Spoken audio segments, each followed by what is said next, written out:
Shalom and welcome to Mitzvah Torah. This year is entitled Techelet number 33, using one string only to do all the wraparounds. So the Gemara talks about the chut shel krach, having a string and you wrap that string around the other strings.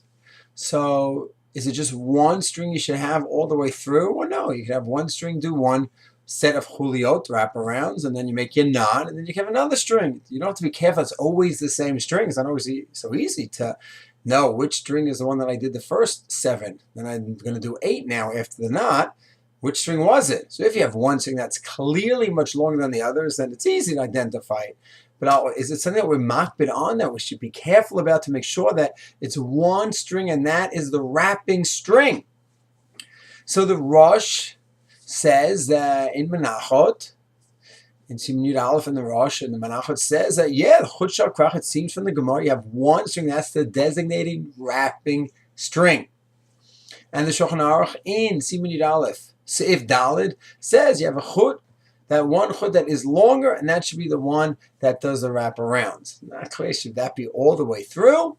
So the Magen Avraham says, and his commentary in the Shulchan Aruch Siman Yud Aleph Seif Dalid says it's lechatchila, but if you go ahead, you're running short, or you switch with another string, that's fine as well. And the poskim actually say, really, it's hard to say that's indispensable, because when we had blue, so you don't have one string that's wrapping around. You have a white that does some of the wraparounds, and then the blue does some of the wraparounds. So obviously you have one designated string and one only. Now, Achashon goes as far as to say you really can have one string do the first set of wraparounds, and then another string in the second, third, fourth, and you can switch around. So it turns out, lechatchila, to be in accordance with the Rosh, it would be best to go ahead and have one string. For those who have blue, so it would be one blue string and one white string. That should be the designated wrapping strings. That's ideal.